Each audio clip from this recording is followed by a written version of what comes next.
নমস্কার, একাদশ শ্রেণীর আমার প্রিয় ছাত্রছাত্রীদেরকে স্টাডি অফ হিস্ট্রি চ্যানেলে স্বাগত। আজ আমি তোমাদের ইতিহাস বইয়ের ইউনিট 3 তথা শাসন ব্যবস্থার ধারণা তুলনামূলক পাঠ এই অধ্যায় থেকে গুরুত্বপূর্ণ এমসিকিউ প্রশ্ন তোমাদের সামনে তুলে ধরব। তোমাদের আজকে আমি এই অধ্যায় থেকে পার্ট 1 আকারে মোট 50টি গুরুত্বপূর্ণ এমসিকিউ প্রশ্ন উত্তর তুলে ধরব। তাই তোমরা ভিডিওটি স্কিপ না করে অবশ্যই শেষ পর্যন্ত দেখো। আমি তোমাদের আগের ক্লাসগুলিতে ইউনিট 1 ও ইউনিট 2 থেকে গুরুত্বপূর্ণ এমসিকিউ প্রশ্ন উত্তর তুলে ধরেছি। তোমরা যারা এই সমস্ত গুরুত্বপূর্ণ ভিডিওগুলি এখনও দেখে উঠতে পারোনি বা যারা আজ আমার চ্যানেলে নতুন, তারা চ্যানেলটি সাবস্ক্রাইব করে পাশে থাকা বেল আইকনটি অল করে নাও। তাহলে আজ শুরু করছি। তোমরা প্রশ্নের উত্তরগুলোকে ভালো করে বুঝে খাতায় লিখে ফেলো।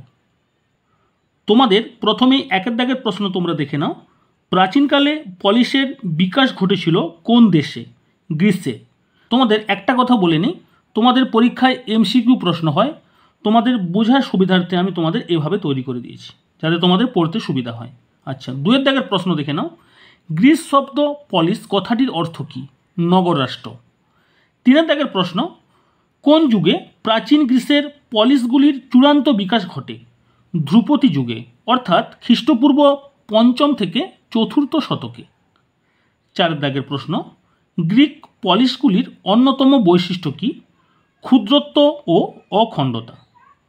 পাঁচের দাগের প্রশ্ন, গ্রিসের দুটি গুরুত্বপূর্ণ পলিশের নাম লেখো। এথেন্স ও স্পার্টা। এরপর তোমাদের ছয়ের দাগের প্রশ্ন, খ্রিস্টপূর্ব 6ষ্ঠ শতকে পলিশের সংখ্যা প্রায় কত ছিল? 1500টি। সাতের দাগের প্রশ্ন, পলিটিক্স গ্রন্থটি কার লেখা? এরিস্টটলের লেখা। আটের দাগের প্রশ্ন, রিপাবলিক গ্রন্থটি কার লেখা? প্লেটোর লেখা। খুবই গুরুত্বপূর্ণ প্রশ্ন, ভালো করে তৈরি করে রাখবে। নয়ের দাগের প্রশ্ন, পেলোপনেশীয় যুদ্ধ কত খ্রিস্টাব্দে কাদের মধ্যে হয়? 431 খ্রিস্টপূর্বাব্দে এথেন্স ও স্পার্টার মধ্যে।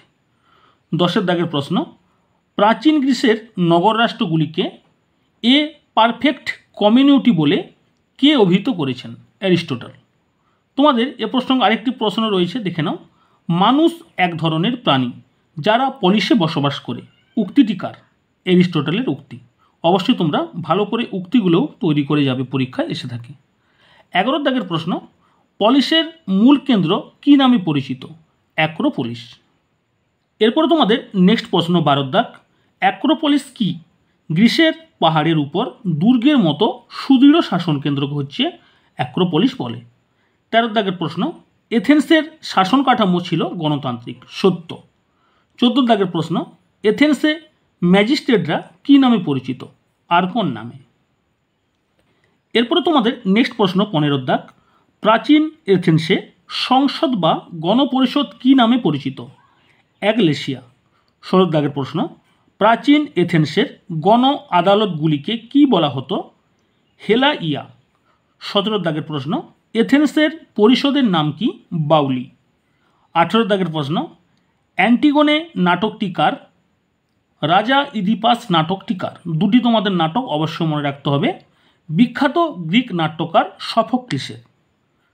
19 দাগের প্রশ্ন, এথেন্সে বিদেশিরা কী নামে পরিচিত ছিল? মেটিক নামে। 20 দাগের প্রশ্ন, স্পার্টার শাসন কাঠামো ছিল অভিজাততান্ত্রিক। এরপরে তোমাদের নেক্সট প্রশ্ন 21 দাগ, স্পার্টার ম্যাজিস্ট্রেটরা কী নামে পরিচিত? ইফোর নামে। খুবই গুরুত্বপূর্ণ প্রশ্ন। 22 প্রশ্ন, স্পার্টার শাসন পরিষদ বা সিনেট কী নামে পরিচিত? গেরুসিয়া।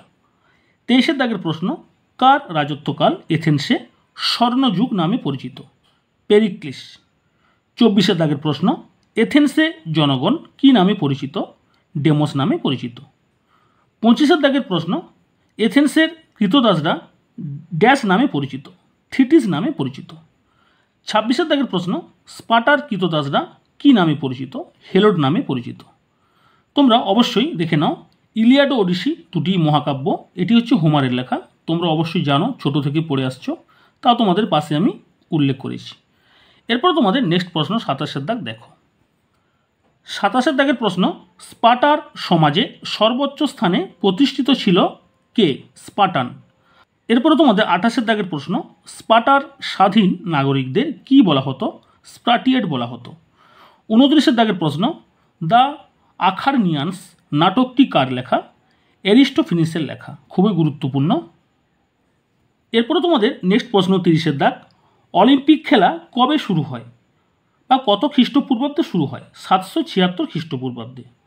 31 দাগের প্রশ্ন, গ্রিসে যুদ্ধের দেবী কী নামে পরিচিত? এথেনা।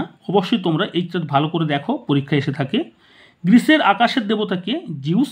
জিউস ছিলেন হচ্ছে প্রধান দেবতা। গ্রিসে সাগর ও ভূমিকম্পর দেবতাকে? পোসাইডন। সঙ্গীত, শিল্প ও জ্ঞানের দেবতাকে? অ্যাপোলা। ঠিক আছে, অবশ্যই তোমরা ভালো করে তৈরি করে যাবে। 32 প্রশ্ন, জনপদ বলতে কি বোঝায়?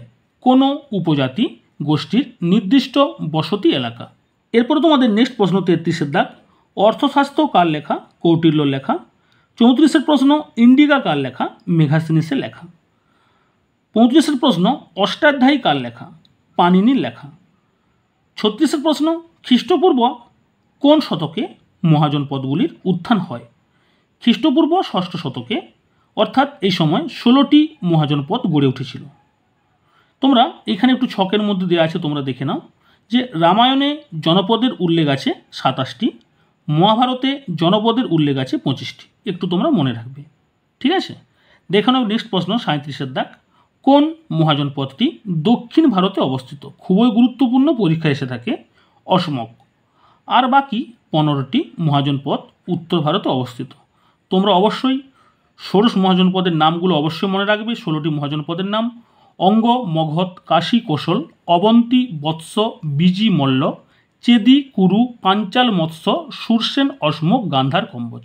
অর্থাৎ এই যে অসমক, এই অসমক হচ্ছে শুধুমাত্র দক্ষিণ ভারতে অবস্থিত, আর বাকি 15টি মহাজনপদ উত্তর ভারতে অবস্থিত। ঠিক আছে, ক্লিয়ার? তোমাদের একটু পরে আমি ছকের মাধ্যমে দেখাবো, তোমরা একটু দেখে নিবে। এরপর তোমাদের নেক্সট প্রশ্ন রয়েছে 38 দাগ, তোমরা দেখে নাও। তোমাদের 38 দাগের প্রশ্ন, ষোড়শ মহাজনপদের কোন দুটি প্রজাতান্ত্রিক বা অরাজতান্ত্রিক? অর্থাৎ কোন দুটি মহাজনপদ প্রজাতান্ত্রিক ছিল? ব্রিজি বা বজ্জি ও মল্ল। অর্থাৎ ব্রিজি ও মল্ল ছিল প্রজাতান্ত্রিক বা হচ্ছে অরাজতান্ত্রিক, আর বাকি 14টি মহাজনপদ ছিল কি না রাজতান্ত্রিক। ঠিক আছে, মনে থাকে যেন অবশ্যই পরীক্ষা এসে থাকে যে ষোড়শ মহাজনপদের মধ্যে কোন দুটি ছিল প্রজাতান্ত্রিক, ব্রিজি ও মল্ল। এবারে তোমাদের সামনে আমি তুলে ধরব ষোড়শ মহাজনপদের একটি উল্লেখযোগ্য ছক, যে ছকের মাধ্যমে তোমাদের আমি তুলে ধরেছি ষোড়শ মহাজনপদের অবস্থান কোথায় এবং তার রাজধানী কোথায়, যেগুলো তোমাদের পরীক্ষায় এসে থাকে। তোমরা ছকটি একবার ভালো করে দেখে নাও। দেখে নাও তোমরা ষোড়শ মহাজনপদের 16টি মহাজনপদ, তাদের নাম, অবস্থান, ঠিক আছে, বা কোথায় অবস্থিত এবং তার রাজধানী বর্তমানে কোথায় অবস্থিত। প্রথমে রয়েছে কাশী, উত্তরপ্রদেশে অবস্থিত, রাজধানী হচ্ছে বারাণসী, বর্তমান হচ্ছে বেনারস। 2 নম্বর রয়েছে কোশল, উত্তরপ্রদেশে অবস্থিত, সাবস্ত্রী, বর্তমানে কোথায় অবস্থিত না হচ্ছে সাহেট মাহেট। ঠিক আছে। 3 রয়েছে অঙ্গ, বিহারের পূর্বাংশে অবস্থিত, চম্পা রাজধানী, বর্তমানে ভাগলপুর। মগধ, দক্ষিণ বিহারে অবস্থিত, প্রথমে রাজগৃহ মগধের রাজধানী, পরে পাটলিপুত্র। 5 রয়েছে ব্রিজি বা বজ্জি, উত্তর বিহারে অবস্থিত, বৈশালী রাজধানী বা বর্তমান বসার। এরপরে রয়েছে মল্ল, মল্ল রয়েছে উত্তরপ্রদেশের গোরক্ষপুরে, রাজধানী প্রথমে কুশীনগর বা কুশিনারা, পরে পাবা। 7 রয়েছে চেদি, মধ্যপ্রদেশের জব্বলপুর, রাজধানী হচ্ছে শুক্তিমতি, রাজধানী বর্তমান মধ্যপ্রদেশের ইটাহ। বৎস, এলাহাবাদ, কোশাম্বী, বর্তমান কোশলগ্রাম। মৎস্য, মৎস্যর হচ্ছে অবস্থান রাজস্থান, বিরাটনগর রাজধানী, বর্তমান বৈরাট। সুরসেন, অবস্থান মথুরা, রাজধানী মথুরা, বর্তমান মথুরা। কুরু, দিল্লি, অবস্থান, ইন্দ্রপ্রস্থ রাজধানী, বর্তমান দিল্লি। নেক্সট রয়েছে পাঞ্চাল, পাঞ্চালের হচ্ছে অবস্থান রোহিলাখণ্ড, রাজধানী অহিচ্ছত্র, বর্তমান বেরিলি। অসমক, গোদাবরী উপত্যকা অবস্থান, পোটালি, রাজধানী বর্তমানে তেলেঙ্গানা। অবন্তী, মধ্যপ্রদেশ, বর্তমানে অবস্থিত, অবস্থান, রাজধানী উত্তরে উজ্জয়িনী, দক্ষিণে মাহিষ্মতি। গান্ধার, পাকিস্তানের পেশোয়া, তক্ষশিলা, বর্তমান পাকিস্তানের অন্তর্গত, পাঞ্জাবের রাজধানী। কম্বোজ, পাকিস্তানের হাজারে জেলা, রাজপুর রাজধানী, হিন্দুকুশ ও কাশ্মীরের মধ্যে অন্তর্গত। তোমরা অবশ্যই এগুলো ভালো করে তৈরি করে রাখবে, এখান থেকে তোমাদের পরীক্ষায় প্রশ্ন হয় যে উল্লেখ করে দিবে তোমাদের যে কুরুর অবস্থান কোথায়, বা হচ্ছে তার রাজধানীর নাম কী, এভাবে তোমাদের উল্লেখ করে দেবে। ঠিক আছে, বা বর্তমান রাজধানীর নাম কী, তোমাদের এভাবে পরীক্ষায় প্রশ্ন আসে। এরপরে তোমরা দেখে নাও 40 দাগের প্রশ্ন। এরপরে তোমাদের নেক্সট প্রশ্ন, ষোড়শ মহাজনপদ জানার প্রধান দুটি উপাদান কী কী? বৌদ্ধগ্রন্থ অঙ্গুত্তর নিকায় ও জৈন গ্রন্থ ভগবতী সূত্র। 41 দাগের প্রশ্ন, প্রাচীন ভারতে দ্বিতীয় নগরায়ণ কোন শতকে হয়েছিল? খ্রিস্টপূর্ব 6ষ্ঠ শতকে। 42 প্রশ্ন, ষোড়শ মহাজনপদের মধ্যে সবচেয়ে শক্তিশালী মহাজনপদ কোনটি? মগধ। অবশ্যই গুরুত্বপূর্ণ, পরীক্ষায় এসে থাকে। 43 প্রশ্ন, মগধে পরপর যে 4টি রাজবংশ রাজত্ব করেছিল তার নাম কি কি? হর্যঙ্ক বংশ, শৈশুনাগ বংশ বা শিশুনাগ বংশ, নন্দবংশ, মৌর্য বংশ। তোমাদের পরীক্ষায় এমসিকিউ প্রশ্ন হতেই পারে। এভাবে তোমাদের 4টা অপশান সাজিয়ে দিবে, হয়তো কোনো একটা অপশানে এইভাবে সাজানো থাকবে, আবার কোনো একটা অপশানে এলোমেলো সাজানো থাকবে। ঠিক আছে, অবশ্যই তোমরা ভালো করে দেখে যাবে। প্রথমে হর্যঙ্ক বংশ, শিশুনাগ বংশ, নন্দবংশ, মৌর্য বংশ। ক্লিয়ার? এরপরে তোমরা দেখে নাও 44 দাগের প্রশ্ন। এরপর তোমাদের নেক্সট প্রশ্ন দেখে নাও, হর্যঙ্ক বংশের প্রথম শাসক কে ছিলেন? বিম্বিসার। খুবই গুরুত্বপূর্ণ প্রশ্ন। পরের প্রশ্ন, পাটলিপুত্র নগরের প্রতিষ্ঠাতা কে ছিলেন? উদয়ীন। 45 প্রশ্ন, কে কুনিক উপাধি ধারণ করেছিল? অজাতশত্রু। 46 প্রশ্ন, নন্দবংশের প্রতিষ্ঠাতা কে? মহাপদ্মনন্দ। তিনি ছিলেন উত্তর ভারতের প্রথম ঐতিহাসিক সম্রাট। তোমাদের পরীক্ষায় এভাবে প্রশ্ন হতে পারে যে উত্তর ভারতের প্রথম ঐতিহাসিক সম্রাট কে? মহাপদ্মনন্দ। ক্লিয়ার? খুবই গুরুত্বপূর্ণ প্রশ্ন, পরীক্ষায় এসে থাকে। এরপর তোমাদের 47 দাগের প্রশ্ন, নন্দবংশের শেষ রাজাকে? ধননন্দ। খুবই গুরুত্বপূর্ণ। 48 দাগের প্রশ্ন, মেসোপটেমিয়া সাম্রাজ্য কোন দুটি নদীর তীরে অবস্থিত? টাইগ্রিস ও ইউফ্রেটিস। 49, পৃথিবীর প্রথম সাম্রাজ্য সম্ভবত কোনটি? আক্কাদীয় সাম্রাজ্য। 50 দাগের প্রশ্ন, মুদ্রা রাক্ষস নাটকটি কার লেখা? বিশাখ দত্ত। মহাভাষ্য কার লেখা? পতঞ্জলি। অর্থাৎ তোমাদের আজকে আমি এই পার্ট 1 আকারে মোট 50টি প্রশ্ন তুলে ধরলাম। তোমাদের আমি 2-1 দিনের মধ্যে তোমাদের আমি আবার পার্ট 2 আকারে গুরুত্বপূর্ণ যে বাকি প্রশ্নগুলো রয়েছে সেগুলো তোমাদের সামনে তুলে ধরবো। তাহলে আজ তোমাদের আমি ইউনিট 3 থেকে গুরুত্বপূর্ণ 50টি এমসিকিউ প্রশ্ন তুলে ধরলাম। তোমাদের যদি আজকের এই ভিডিওটি বা প্রশ্ন ও উত্তরগুলো ভালো লেগে থাকে অবশ্যই লাইক করো, বন্ধুদের মধ্যে শেয়ার করো এবং কমেন্টে জানাও তোমাদের এই প্রশ্নের উত্তরগুলি কেমন লাগলো। এবং তোমরা যারা আজ আমার চ্যানেলে নতুন অবশ্যই চ্যানেলটি সাবস্ক্রাইব করে পাশে থাকা বেল আইকনটি অল করে নাও। শুধুমাত্র সেমিস্টার 1 নয়, সেমিস্টার 2 এর তোমাদের আমি প্লেলিস্টের মধ্যে গুরুত্বপূর্ণ ভিডিওগুলো আপলোড করে দিয়েছি এবং ধীরে ধীরে আরও করব। তোমরা অবশ্যই চ্যানেলের পাশে থাকো, চ্যানেলকে সাপোর্ট করো, দেখবে তোমরা বিশেষভাবে উপকার পাবে।